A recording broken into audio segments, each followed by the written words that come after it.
السلام عليكم ورحمة الله وبركاته حبايبي طلاب الصف الخامس الابتدائي. طبعا المنهج بتاعنا جديد وكلنا محتارين هنعمل ايه. انا النهاردة عملت لكم مراجعة كاملة على الوحدة الاولى اللي هي سبتمبر واكتوبر. هنراجع مع بعض الست دروس بتوع الوحدة الاولى والشخصيات المؤثرة، كل ده بطريقة سهلة وبسيطة جدا. تابعوا معايا الفيديو ويلا بينا نبدأ. وزي ما تعودنا لازم قبل ما ناخد حاجة نعرف الأول احنا هنعمل ايه أو هناخد ايه. احنا النهاردة هنراجع الوحدة الأولى اللي كانت بعنوان الملامح الطبيعية لبلدي مصر.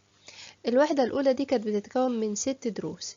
أول درس كان بيتكلم عن موقع بلدي، تاني درس قصة نشأة الحضارة المصرية القديمة، والدرس الثالث مظاهر سطح بلدي، والرابع مناخ بلدي، والدرس الخامس النباتات الطبيعية والحيوانات البرية في بلدي، وأخيرا الدرس السادس كان بيتكلم عن التغيرات المناخية وأثرها على بلدي.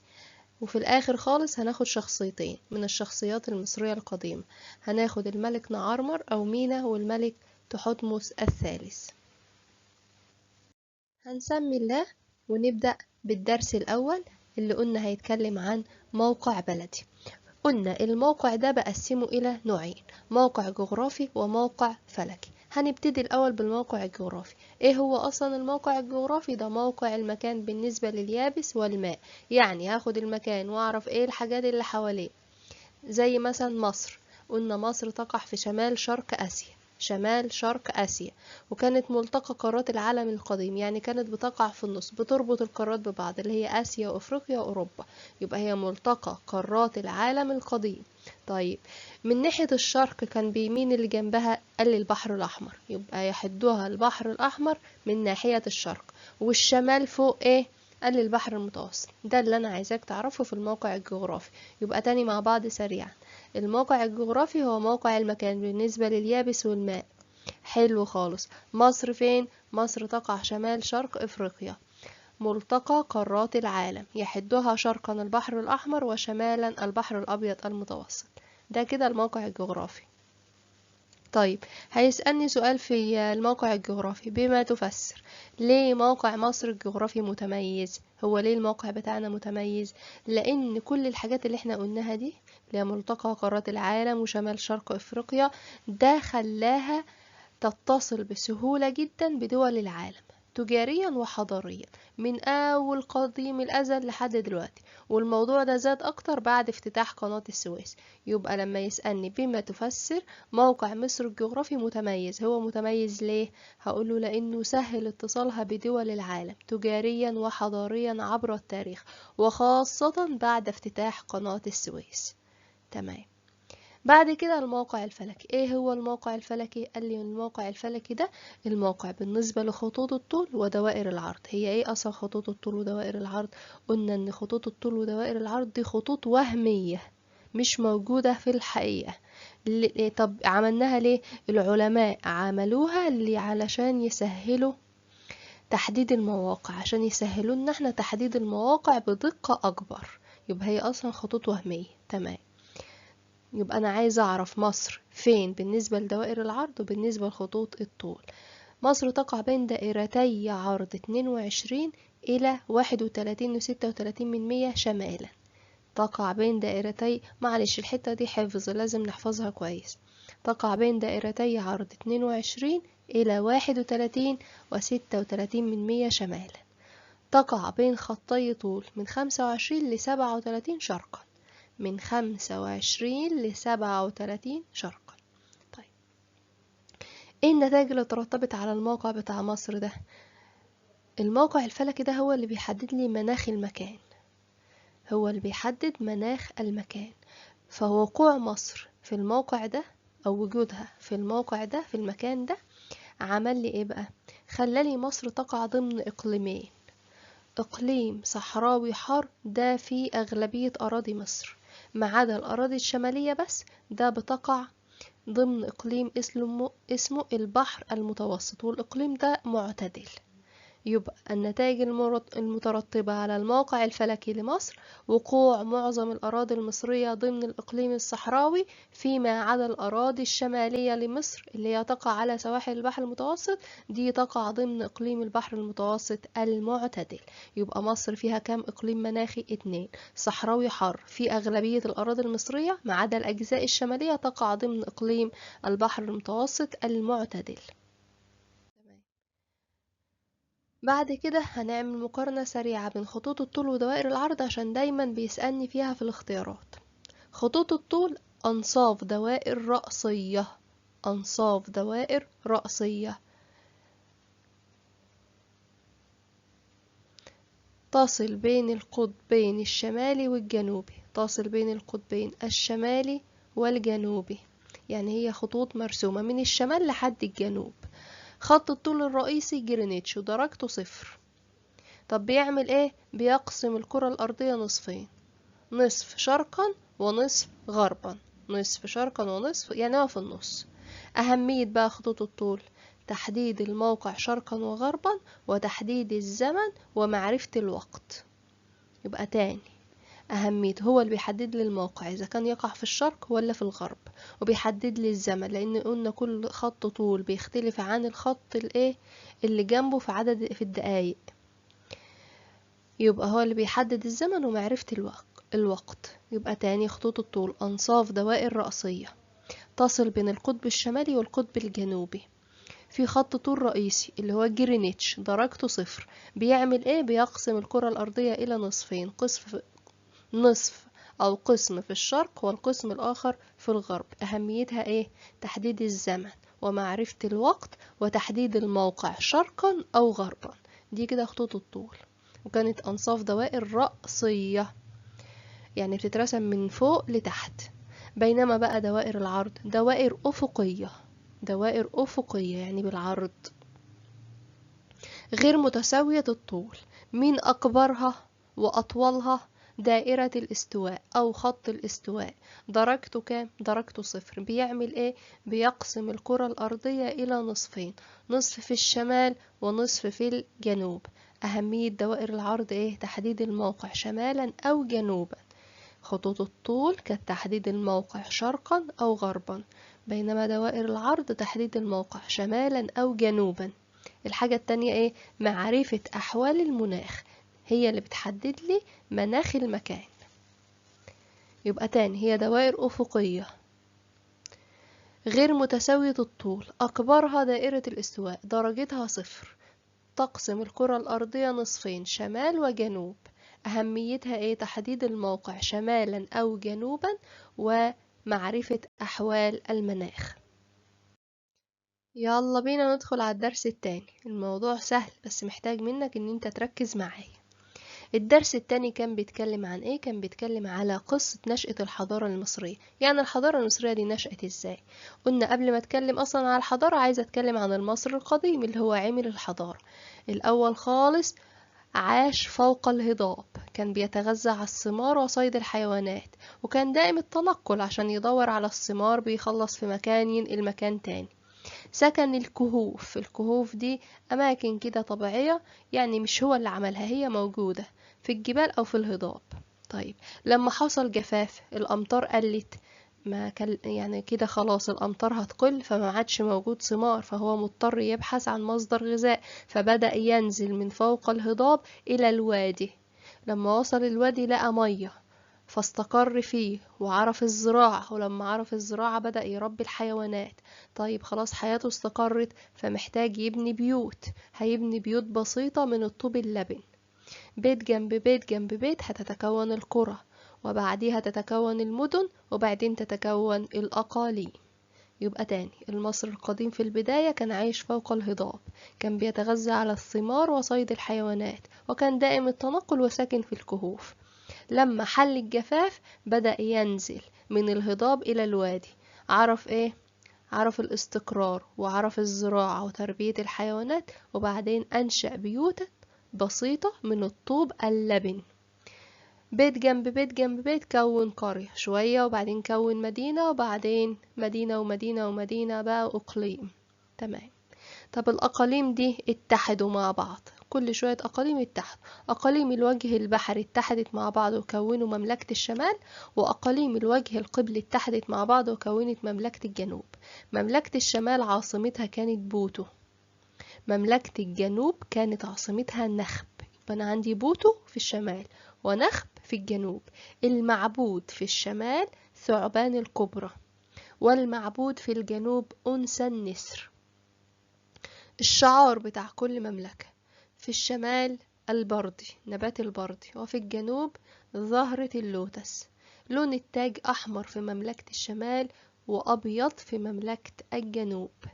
نقولها تاني: بوتو عاصمة مملكة الشمال، نخب عاصمة مملكة الجنوب. الشعار نبات البردي في مملكة الشمال وزهرة اللوتس في مملكة الجنوب. المعبود ثعبان الكبرى في مملكة الشمال وأنثى النسر في مملكة الجنوب. لون التاج أحمر في الشمال وأبيض في الجنوب. طيب هما المملكتين دول مش هيتحدوا مع بعض؟ لا، هيتحدوا. هيبقى في محاولات ان هما يتحدوا يبقوا مملكة واحدة بس. اول محاولة 4-2-4-2 اللي هي سنة 4242 قبل الميلاد. مملكة الشمال نجحت ان هي توحد او تنتصر يعني على مملكة الجنوب ويتحدوا مع بعض ويبقى مصر كلها تحت حكمهم. خدوا مدينة جديدة، محتاجين بقى عاصمة جديدة عشان ايه؟ يبقوا قريبين من مملكتين، تبقى في النص يعني. خدوا هيليوبلس هيليوبلس عشان تكون عاصمة للبلاد. بس المحاولة دي ايه فشلت سريعا ورجعت البلاد مرة أخرى، انقسمت إلى مملكتين. يبقى تاني أول محاولة لتوحيد البلاد كانت 4242 قبل الميلاد. نجحت مملكة الشمال في توحيد البلاد تحت حكمها، واتخذت من مدينة هيليوبلس عاصمة ليها، ولكن سرعان ما فشلت هذه المحاولة ورجعت البلاد مرة أخرى إلى مملكتين شمالا وجنوبا. طيب المحاولة اللي بعد كده 3200 قبل الميلاد على يد الملك نعرمر. على يد الملك نعرمر ده كان في ايه؟ كان ملك في الجنوب، مملكة الجنوب. نجح في توحيد البلاد ولبس التاج المزدوج، عمل تاج مزدوج في شعار مملكة الشمال وشعار مملكة الجنوب. بنى مدينة اسمها منفر عشان تكون عاصمة للبلاد، وأسس أول أسرة حاكمة في مصر. طبعا هنتكلم عن الملك مينا بصورة أوسع لما نيجي في الآخر خالص، في آخر الوحدة نتكلم عن الشخصيات المؤثرة. اللي أنا عايزك تعرفه دلوقتي في الدرس إن هو صاحب المحاولة التانية لتوحيد البلاد اللي كانت سنة 3200 قبل الميلاد. وحد البلاد ولبس التاج المزدوج وخد من مدينة منفر عاصمة للبلاد وأسس أول أسرة حاكمة في مصر. طيب خلاص اتكونت الحضارة المصرية القديمة. ايه بقى العوامل او ايه الحاجات اللي ساعدتهم علشان يعملوا حضارة؟ قال لي في نوعين من العوامل: عوامل طبيعية يعني حاجات هي موجودة الإنسان ملوش دعوة بيها، وعوامل بشرية اللي عملها هو الإنسان. هنبتدي بالعوامل الطبيعية. يبقى لما يجي يسأل اذكر العوامل الطبيعية اللي ساعدت على قيام الحضارة المصرية، هتقوله دول وركز فيهم كويس. أول حاجة النيل، ساعد على تواصل وتقدم الحضارة. يبقى أول حاجة النيل. طيب بعد كده الموقع الجغرافي، ودي احنا قلناها، ساعد على التواصل مع البلاد بقى المجاورة وتقدم التجارة. وبعدين المناخ، ساعد على تنوع المحاصيل والحفاظ على الآثار. الثروات المعدنية والصخور، وقلنا استخدموها في ايه بقى؟ في صناعة الحلي اللي هما كانوا الثروات المعدنية دي زي الذهب زي النحاس، كل المعادن اللي بتخرج من باطن الأرض، فاستخدموها في صناعة الحلي اللي هو الذهب. الزينة اللي التاج مثلا بتاع الملك، الزينة اللي النساء بتلبسها. طيب الصخور هيستخدموها في ايه؟ هيستخدموها في بناء الأهرام. يبقى أنا عندي كام عامل ساعد على قيام الحضارة المصرية من العوامل الطبيعية؟ أول حاجة النيل، الموقع الجغرافي، المناخ، الثروات المعدنية والصخور. تمام. بعد كده العوامل البشرية 4 برضو. أول حاجة الجيش، كان لازم يكون جيش. أي ملك بيمسك لازم يهتم جدا بالجيش لأن ده هو اللي بيحمله البلاد. الوحدة. يعني ايه الوحدة؟ يعني الشعب المصري لازم يكون مترابط. لو الملك عمل محاولات كثيرة جدا عشان يحمي بلاده أو علشان يعمل حضارة والشعب نفسه مش متحد، مش هيعرف يعمل حضارة. لازم الشعب يكون متحد سواء مع بعضه أو مع الملك بتاعه. بعدين الحكومة المركزية، عملوا حكومة مركزية. الحكومة دي اللي بترعى مصالح الشعب زي ما هو حاصل في كل البلاد ولحد وقتنا الحالي. الكفاح المصري، يعني المصري نفسه أصلا كان بيساعد في إنشاء الحضارة. يبقى أنا عندي 4 عوامل بشرية: الجيش، الوحدة، الحكومة المركزية، الكفاح المصري. يبقى 4 عوامل طبيعية: نيل، موقع جغرافي، مناخ، ثروات معدنية وصخور، و4 عوامل برضو بشرية: جيش، وحدة، حكومة مركزية، كفاح مصري. خلصنا درسين، ندخل على الدرس الثالث. كان بيتكلم عن ايه الدرس الثالث؟ كان بيتكلم على مظاهر سطح بلدي. يعني انا في الدرس ده عايز اعرف شكل السطح بتاع مصر. قال لي ان سطح مصر ده بينقسم الى 4 وحدات تضاريسية. كلمة تضاريسية دي يعني انا عايز اعرف المكان بيتكون من ايه، بحار ولا جبال ولا هضاب ولا صحاري. دي كلمة تضاريسية. يبقى سطح مصر بينقسم إلى 4 وحدات. أول حاجة فيهم وادي النيل ودلتاه ومنخفض الفيوم. وادي النيل ودلتاه ومنخفض الفيوم. تاني حاجة الصحراء الشرقية، وبعدين الصحراء الغربية، وبعدين شبه جزيرة سيناء. يبقى أنا كده ايه، هتكلم عن 4 وحدات تضاريسية تشكل سطح مصر. أول حاجة وادي النيل ودلتاه ومنخفض الفيوم. تاني حاجة الصحراء الشرقية، وبعدين رقم 3 الصحراء الغربية، وأخيرا رقم 4 شبه جزيرة سيناء. هبتدي بأول حاجة وادي النيل ودلتاه ومنخفض الفيوم. بالنسبة للمساحة، ده أصغر الوحدات التضاريسية مساحة في مصر. مساحته كام؟ 4% فقط من مساحة مصر. بس رغم ان هو كده الا ان هو اكثر مكان اصلا فيه سكان. يتميز ايه وادي النيل ودلتاه ومنخفض الفيوم؟ بخصوبة التربة. يعني ايه خصوبة التربة؟ يعني صالحة للزراعة جدا. يبقى اللي انا عايز اعرفه عن وادي النيل ودلتاه ومنخفض الفيوم ان هو اصغر الوحدات التضاريسية مساحته 4% فقط من مساحة مصر. يتميز بجودة وخصوبة التربة. اتشكل نتيجة ايه؟ نتيجة العوامل المائية. يعني اصلا زمان كان نهر النيل ده بيحصل له فيضان، فالفيضان بيبقى صاحب معاه طمي اللي هو الطين بتاع النيل، فبيتكون على ايه؟ اطراف النيل او جنابه، فهو اللي عمل الدلتا دي والمنخفض ده. يبقى تكون نتيجة عوامل مائية او التعرية المائية. هتكلم الأول عن الدلتا لوحدها وبعدين منخفض الفيوم لوحده. الدلتا اهي زي ما قلنا عبارة عن رواسب فيضية تكونت عند مصب نهر النيل. تمام، عند المصب نفسه. ما هو وادي النيل ده بيصب في البحر المتوسط، فهو عند المصب تكونت الدلتا دي، عشان كده هي قريبة جدا من البحر المتوسط. شكلها ايه؟ على شكل مثلث. فيها أكتر من 50% من مساحة الأراضي المزروعة في مصر، ودي مساحة كبيرة جدا بالنسبة لمساحتها هي أصلا صغيرة.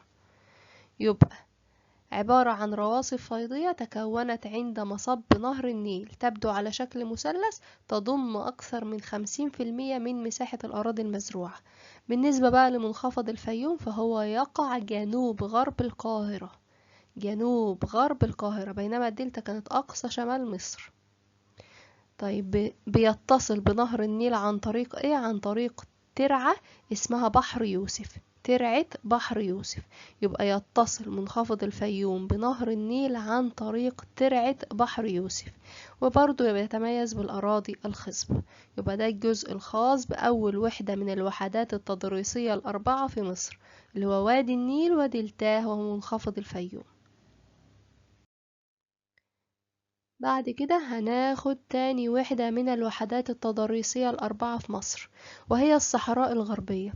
الصحراء الغربية دي أول حاجة عايز أعرفها إنها بتنحدر من الجنوب إلى الشمال مش العكس. هناخد الظواهر الموجودة فيها. هنبتدي بالجنوب. في الجنوب موجود هضبة اسمها هضبة الجلف الكبير، وموجود جبل اسمه جبل العوينات. يبقى في جنوب الصحراء الغربية عايز أعرف مكان حاجتين: هضبة الجلف الكبير وجبل العوينات. في الفيديو اللي جاي إن شاء الله هنحل مع بعض امتحانات وتدريبات كتير على المراجعة أو على الوحدة دي، فنستنى الفيديو ونسمعه علشان نعرف مع بعض نحدد الأماكن دي على الخريطة. طيب في النص بقى في الوسط موجود منخفض القطارة ومنخفضات سيوة والواحات البحرية والدخلة والخارجة، ودي بتنتشر فيها الزراعة والتعدين. التعدين اللي هو استخراج ايه؟ الطاقات زي البترول والغاز الطبيعي وغيره من تحت الأرض، ومأهولة بالسكان، يعني فيها سكان. ده الجزء الوحيد في الصحراء الغربية اللي فيه سكان، اللي هو الوسط. وبيمتد في الصحراء الغربية دي بحر الرمال العظيم. وفي الشمال الغربي موجود هضبة اسمها مرمريكا، ودي بتتميز بانتشار المياه الجوفية، والمياه الجوفية دي اللي هي المياه الموجودة تحت سطح الأرض، وفيها مناجم الحديد وآبار البترول والغاز الطبيعي.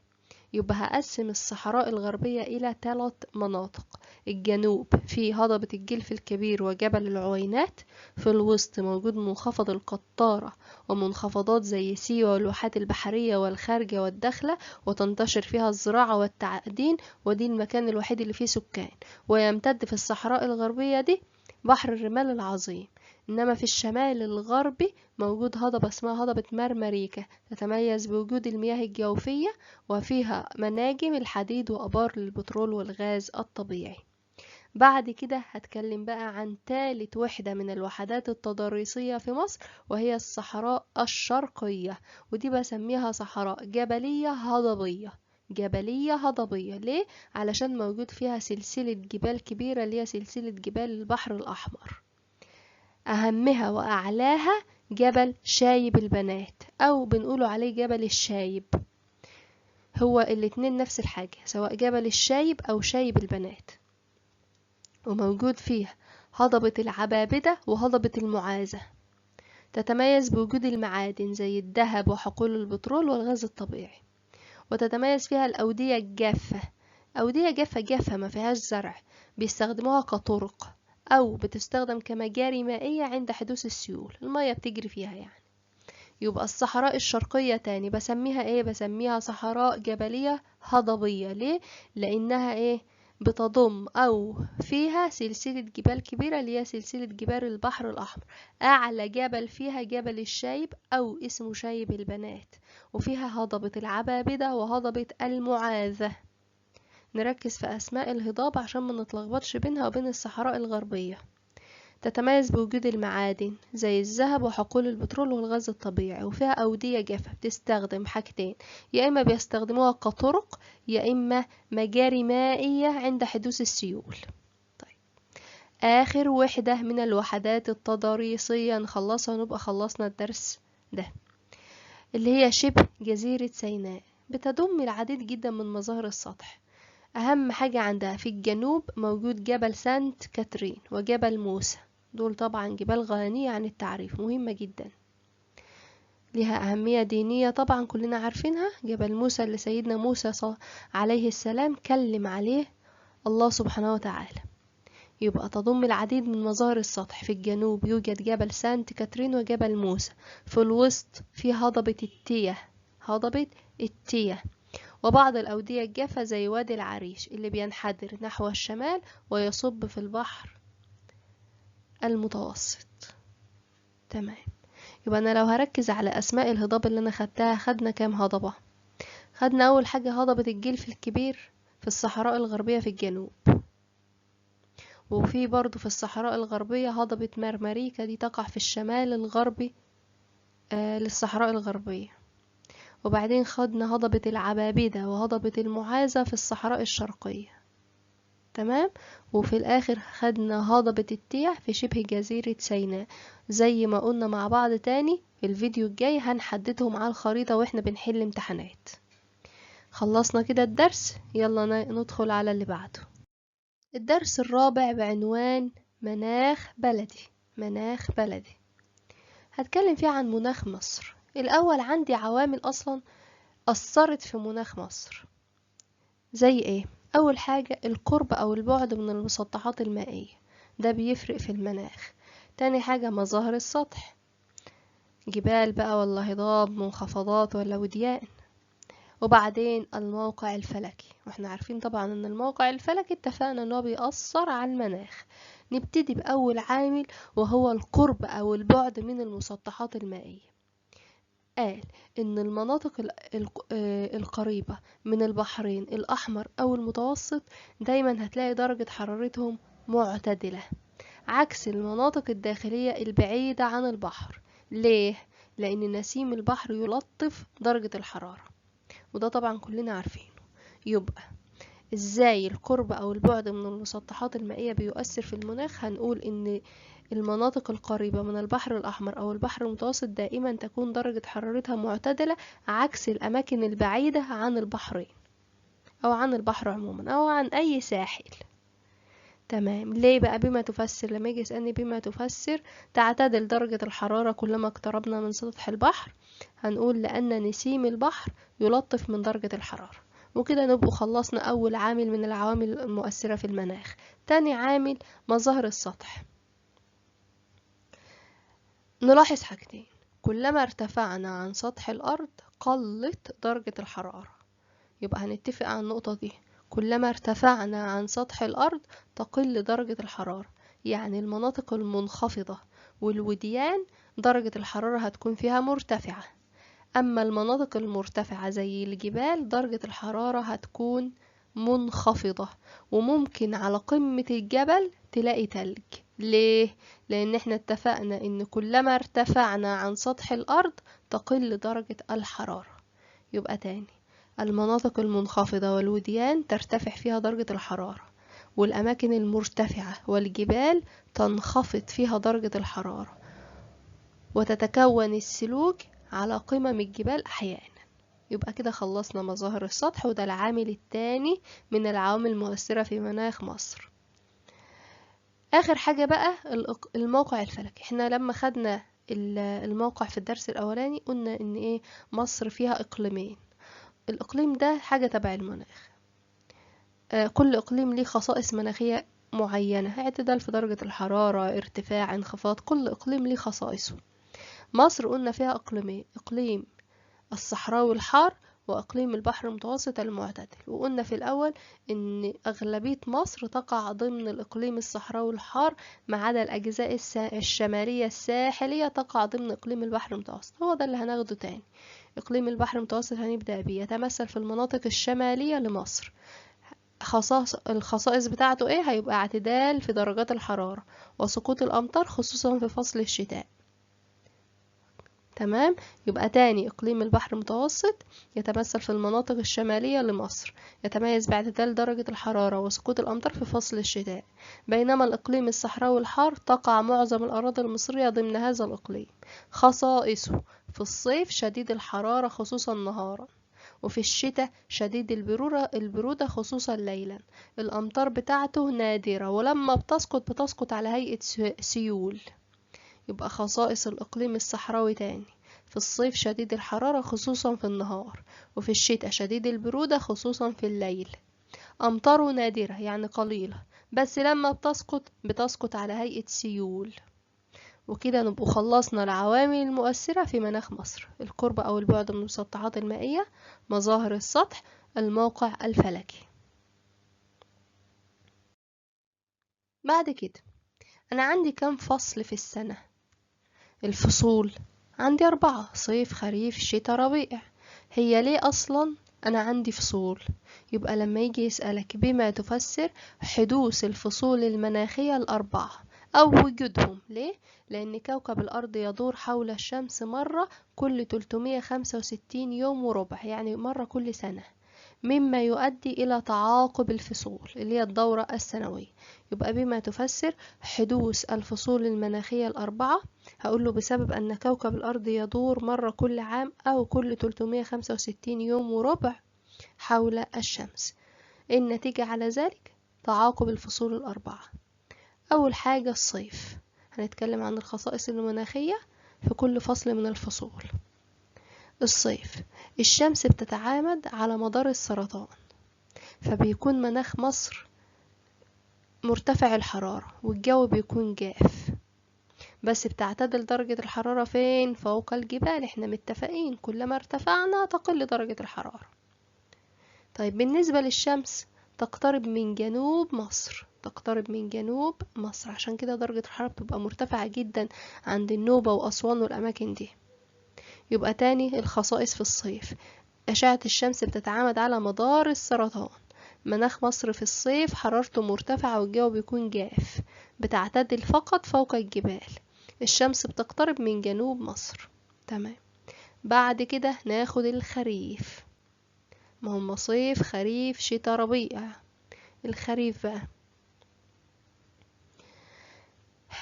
في الخريف تتعامد أشعة الشمس على دائرة الاستواء، الشمس بتكون متعامدة على دائرة الاستواء.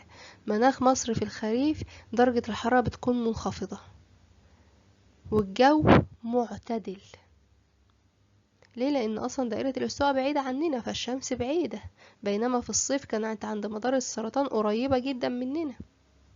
يبقى مناخ مصر في الخريف بتكون درجة حرارته منخفضة والجو معتدل، بتسقط أمطار في بعض الأنحاء خصوصا عند جبال البحر الأحمر وشبه جزيرة سيناء، وأحيانا بتكون مصحوبة بثلوج فوق الجبال. يبقى تاني الخصائص في الخريف، الشمس بتتعامد على دائرة الاستواء، المناخ بيكون درجة الحرارة منخفضة والجو معتدل، الأمطار بتسقط فين؟ بتسقط في بعض الأحيان عند جبال البحر الأحمر وشبه جزيرة سيناء، وبتكون مصحوبة بسلوك. طيب ندخل في الشتاء، الشمس بتكون متعامدة فين؟ على مدار الجدي، يعني بعيد جدا عندنا، عشان كده بيبقى عندنا برد خصوصا في المناطق الجبلية العالية، وبيسقط أمطار على معظم أنحاء مصر. تمام. يبقى تاني في الشتاء الشمس بتكون متعامدة فين؟ على مدار الجدي، عشان كده مناخ مصر بيكون شديد البرودة خصوصا في المناطق المرتفعة، وبتسقط أمطار على جميع أنحاء مصر أو معظم أنحاء مصر. آخر فصل من الفصول وهو الربيع، الشمس بتكون متعامدة على دائرة الاستواء زي الخريف. يبقى في الخريف وفي الربيع الشمس بتكون متعامدة على دائرة الاستواء. مناخ مصر بيكون ايه؟ معتدل، بس بيكون فيه رياح زي رياح الخماسين.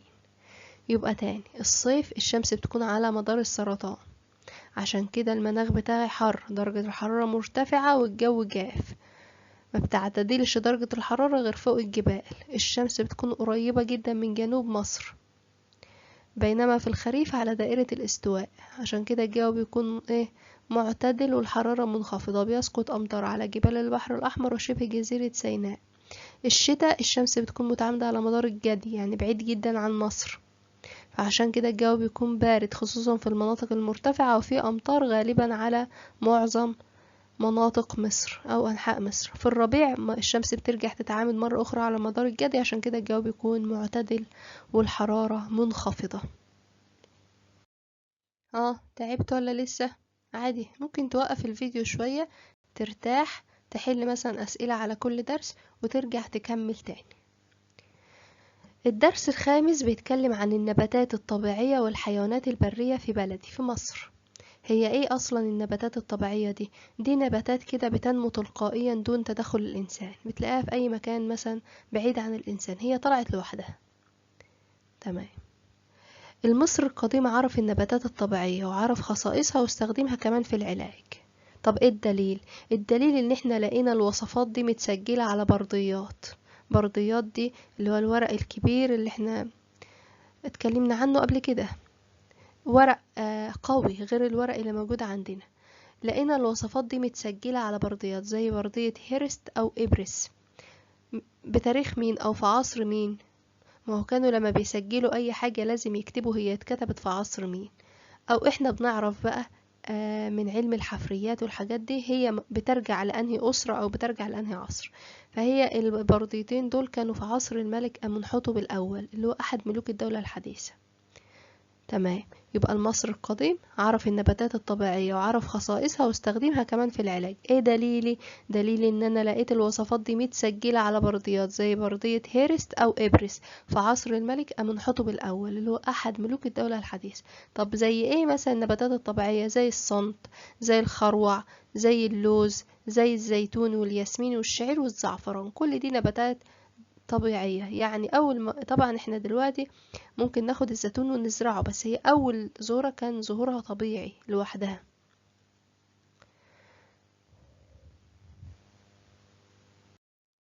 طيب النباتات دي متنوعة، في منها كتير. ايه اللي ساعد على تنوعها؟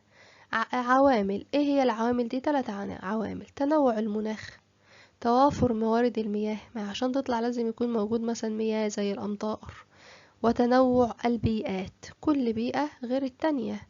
يعني مثلا كل أصلا شجرة محتاجة بيئة معينة عشان تطلع فيها، فتنوع البيئات بيخلي لي ايه؟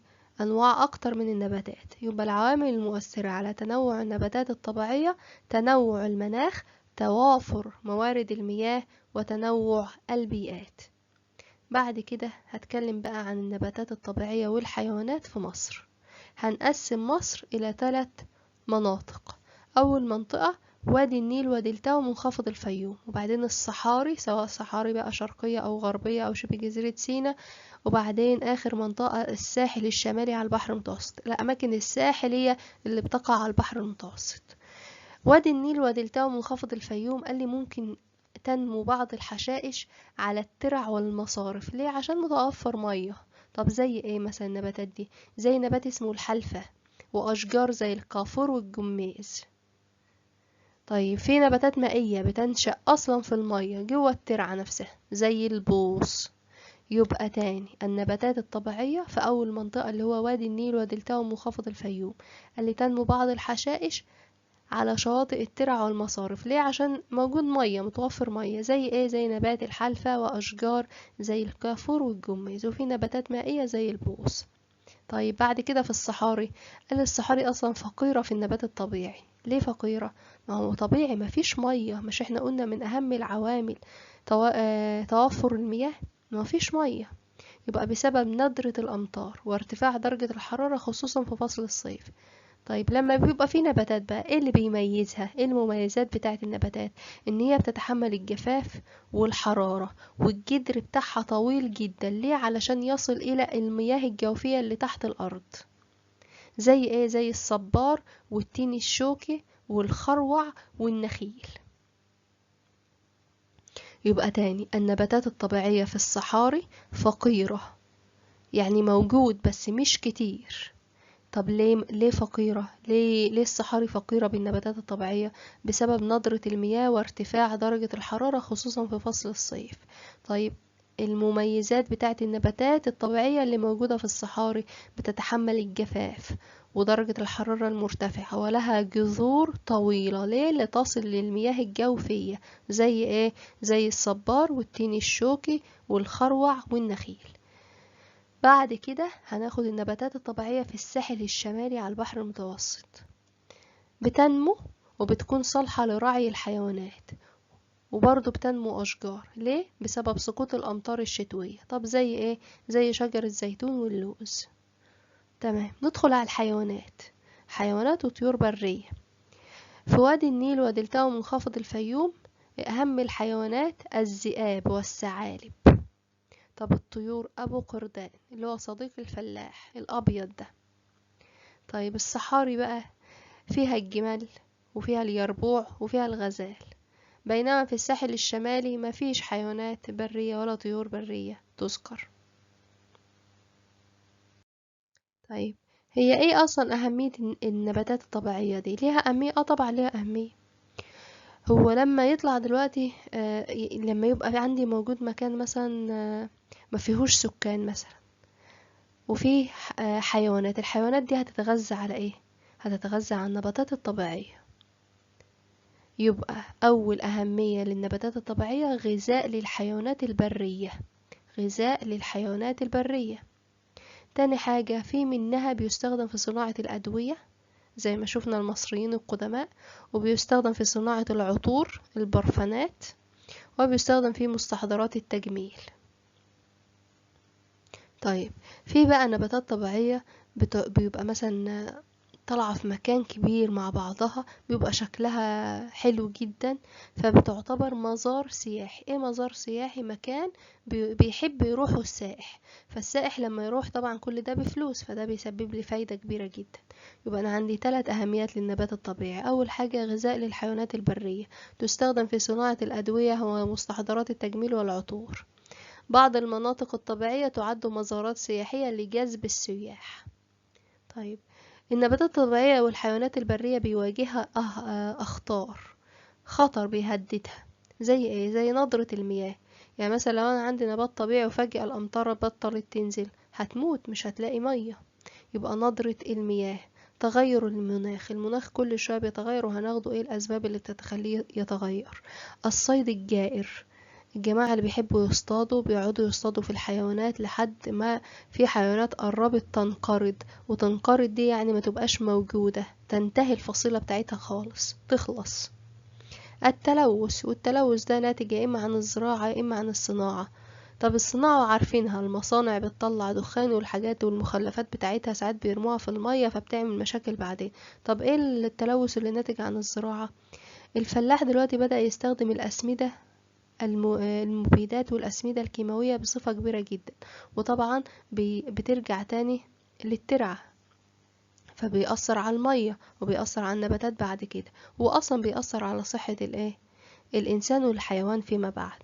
يبقى الأخطار وفي خطر بعد كده اللي هو إزالة النباتات الطبيعية. الإنسان بدأ يزيل أصلا النباتات الطبيعية دي عشان يزرع مكانها محاصيل غذائية، محاصيل يأكل منها. يعني ممكن يروح يشيل أشجار مثلا، نخيل طالع مع بعض، عشان ايه؟ يفضل مكان ويزرع هو فيه محاصيل غذائية زي الأرز والقمح. يبقى الأخطار اللي بتهدد النباتات الطبيعية والحيوانات البرية 4 أو 5: ندرة المياه، تغير المناخ، الصيد الجائر، التلوث الناتج عن الزراعة أو الصناعة، إزالة النباتات الطبيعية. طيب بعد كده، ايه الحيوانات اللي مهددة بالانقراض؟ وقلنا انقراض يعني اختفاء النوع أو الصنف من الطبيعة بشكل كامل، زي الديناصورات كده انقرضت، ما بقتش موجودة خالص. تمام. ايه بقى الحيوانات المهددة بالانقراض في مصر؟ 3: الفهد المصري، والغزال، والسلاحف سواء برية أو بحرية. يبقى الفهد المصري، الغزال، السلاحف بحرية أو برية. طيب هي الدولة هتسكت على الكلام ده؟ لا طبعا. يعني هتبقى شايفة النباتات الطبيعية بتنقرض والحيوانات البرية بتنقرض وهتسكت؟ لا، مش هتسكت. بدأت تعمل حاجة اسمها محميات طبيعية. يعني محمية؟ يعني بياخدوا مساحة من الأرض أو من المية. كل بقى محمية بتتميز بالحاجة اللي موجودة فيها، ويربوا فيها بقى حيوانات أو أسماك أو نباتات. يبقى كلمة محمية، مساحات من الأرض أو المياه تتميز بما تضمه من نباتات أو حيوانات أو أسماك. المحمية دي أهميتها إيه؟ يعني أنا هستفيد منها بإيه؟ أو الدولة بوجه عام هتستفيد إيه؟ هتحمي النباتات الطبيعية والحيوانات والطيور البرية والأسماك من خطر الانقراض، هتحميهم. طب إزاي هتحميهم؟ لأن هي أصلا هتمنع، يعني بالنسبة للحيوانات والطيور هي منع الصيد في المحمية. يعني انت ممكن تروح تزور المحمية، بس ممنوع الصيد، ممنوع تقتل الحيوانات أو الحاجات دي. يبقى أهمية المحميات حماية النباتات الطبيعية والحيوانات والطيور البرية والأسماك من خطر الانقراض. زي ايه المحميات؟ زي محمية الزرانيق، ودي موجودة في شمال سيناء، ومحمية نبق موجودة في جنوب سيناء، ومحمية جبل علبة في محافظة البحر الأحمر. يبقى 3 محميات: الزرانيق في شمال سيناء، نبق في جنوب سيناء، جبل علبة في محافظة البحر الأحمر. وأخيرا الدرس السادس اللي بيتكلم عن التغيرات المناخية وأثرها على بلدي. هو ايه أصلا التغيير المناخي ده؟ هو اختلاف، يعني يحصل فجأة اختلاف في الأحوال المناخية، في درجة الحرارة والأمطار مثلا، زي ما بدأ يحصل دلوقتي في مصر بس لسه على بسيط. ان مثلا درجة الحرارة فجأة تعلى أو تنخفض جامد عن المعتاد، الأمطار تقل أو تزيد عن المعتاد، ده اسمه تغيير مناخي. يبقى تغيير مناخي اختلافات أو تحولات في الأحوال المناخية مثل درجة الحرارة والأمطار عن المعتاد عن الطبيعي. هي ليه أصلا في تغيرات مناخية؟ عندي أسباب. أولا الأنشطة البشرية، حاجات بيعملها البشر زي ايه؟ زي حرق الوقود الأحفوري اللي هو البترول. ده بيعمل ايه؟ بيعمل اتساع في ثقب الأوزون طبعا، وده بيعمل مشكلة كبيرة جدا. تاني حاجة إزالة الغابات.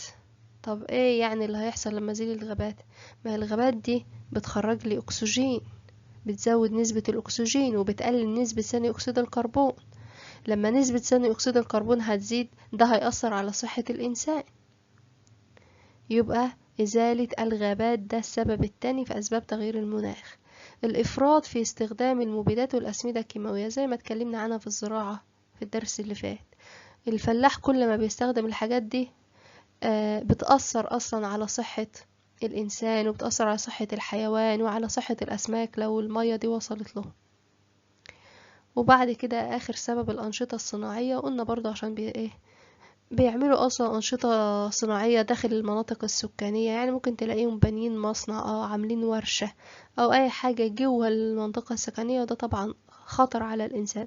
ده غير إن هو بيطلع دخان بيأثر برضو على اتساع ثقب الأوزون، غير إن هو ممكن يصرف مخلفاته في مياه النيل، فدي كلها بتعمل مشاكل.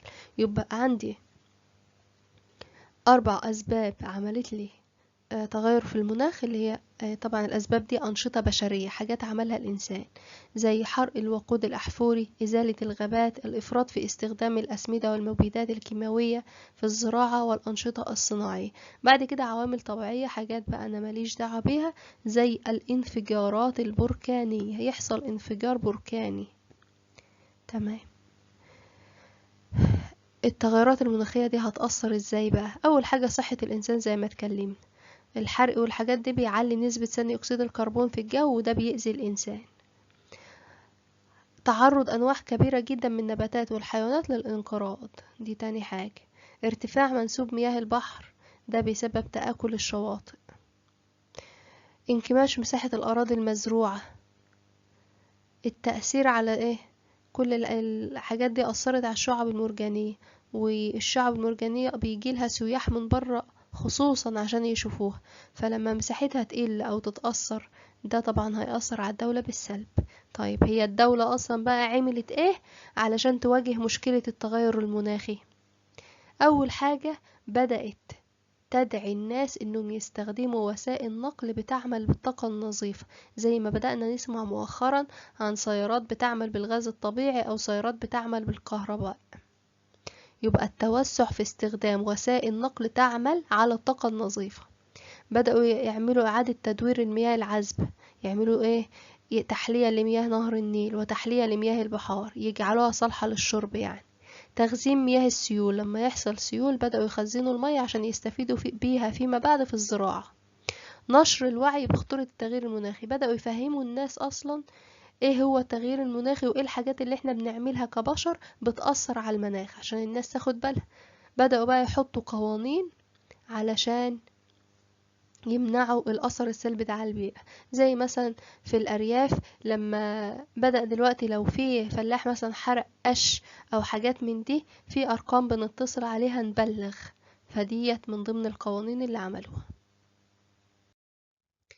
آخر حاجة هتكلم عليها في الوحدة الأولى هي شخصيات مصرية مؤثرة.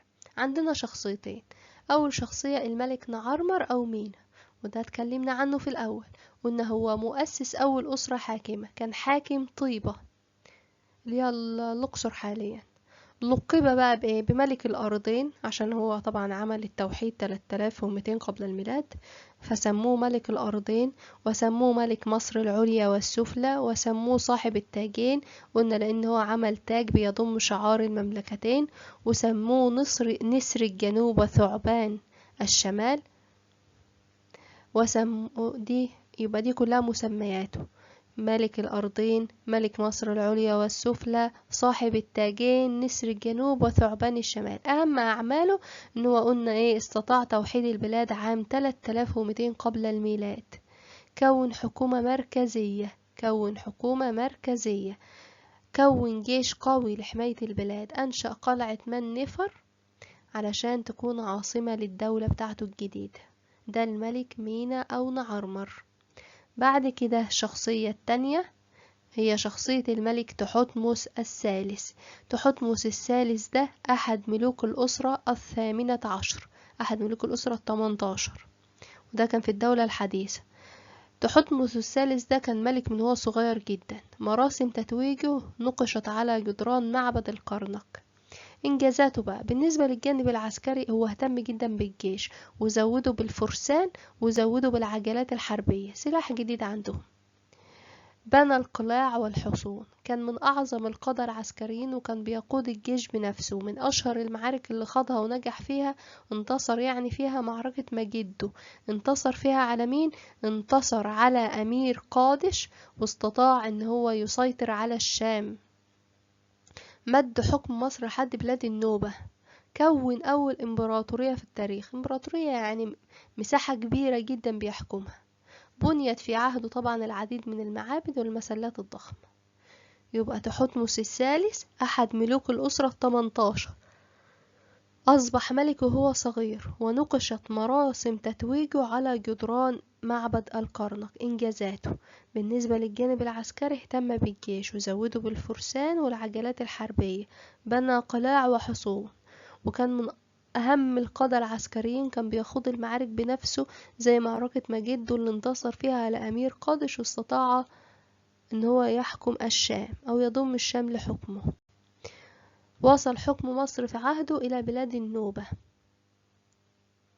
وكون أول إمبراطورية في التاريخ. وفي عهده بنيت الكثير والكثير من المعابد والمسلات الضخمة.